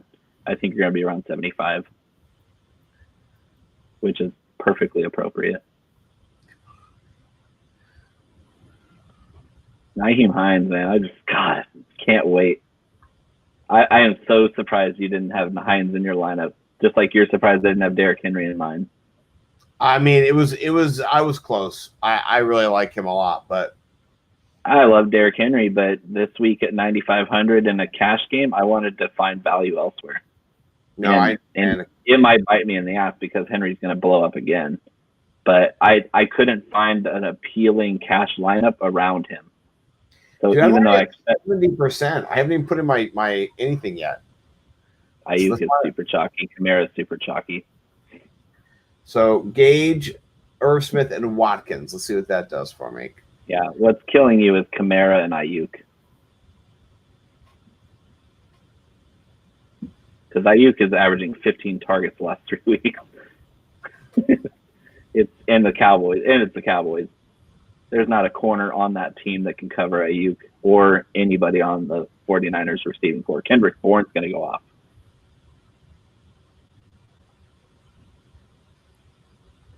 I think I'm also going to have a lineup with Ross Dwelley in it because he's splitting snaps with Jordan Reed. Okay, so we're We're almost there. And you guessed Sammy? around 75%. We're at 79. It's not terrible. That's not terrible. No, that's average. Yeah, that's not bad. Ownership this week is going to be iffy. Who would you pivot off of here to get to Acres? Because that's going to be, I've got $200 left, but that's going to be another 1,000. I got to shed. Acres is 64, right? He's 66, I believe. Check him again because I don't know for sure, but I want to see his ownership too. That might be a telling factor too. 66. He's at 13. So, yeah, I don't think you want that. No, I don't think I do. Yeah, fine. Yeah, I'm accepting of that. I've still got 2 more bullets to play with as well tomorrow. So, it sounds like a winner to me. Well, I think that's it. That's lots of content, lots of hanging out, lots of great stuff. Bo, where can people follow you here if they're listening to the Fast Hard Finish? Where can they check out your stuff? You can find me at Bo_McBigTime on Twitter. All my stuff is shared daily. I'm a super Twitter user. I tweet more from work than I do from home. So I'm always at work, live at work, commute to work, and I'm on Twitter all the time. So find me at Bo_McBigTime. I'll be throwing shade at people. I'll be praising people, throwing out all the content. And you can find my writing at nimblewnumbers.com/bo-nose-dfs, at podcasticnetwork.com, at hammercast.com, and now at fantasy6pack.net for the Thunderdome. And then occasionally I throw some ideas at Scott for his value risers and fallers value article, which I get partial credit for some reason. My contribution is about as much as the male contribution to having a baby. Thrusting, a lot of thrusting. No, and hotboxbatch.com if you want to get some of the best hot sauce around. I was roster baiting to it or food baiting to it earlier. It is worth the shake up. Yeah. Mike got his batch of 5 this week, right, Mike? You've been putting it everywhere. I'm already almost down 1 bottle. Hey, Hot box is. I mean, again, I'm a very biased person. I have my prejudices, but Hot Box is the best hot sauce in the world. It's the best condiment in the world. It's good on every food, from sweet to savory. They're also on hotboxbatch.com is my Smoke Shack barbecue seasoning rub, which, according to Big Red Flink, can be eaten with a spoon. It's just a seasoning blend that can be good on any protein or vegetable. It's especially good on potatoes. And so we're talking Bono's flavor, Bono's Picante. I hang my hat not on my writing, not on my DFS knowledge, not on my fantasy football prowess, but on my palate. I love flavor. I love all the colors of the rainbow when it comes to ingesting food and drinks. My palate is my pride, and so get your stuff at hotboxbatch.com. And if you like the logo, it was designed by Viridian Global, Mark Mathick, Master June 70. And you can get my merch, my t-shirts, my baseball style t-shirts at viridianglobal.com/collections/lifestyle. Awesome. I appreciate that. Mike, where can the people find you at, good sir? My house in Frederick, Maryland. I never leave. Nice. I'm always here. And then also on the interwebs, Ralph Macho at the Ralph Macho, and at the Fantasy Millionaires, FF Millionaires. I love it. And you can find me at Nimble W Numbers. You can also find me at the FF Millionaires, FantasyMillionaires.com, NimbleNumbers.com, FantasySixPack.net, and anywhere and everywhere that fantasy is being footballed. So I'll see you guys tomorrow. We're going to DFS the shit out of this motherfucker, and we're going to win some money. Peace. Sure. Peace.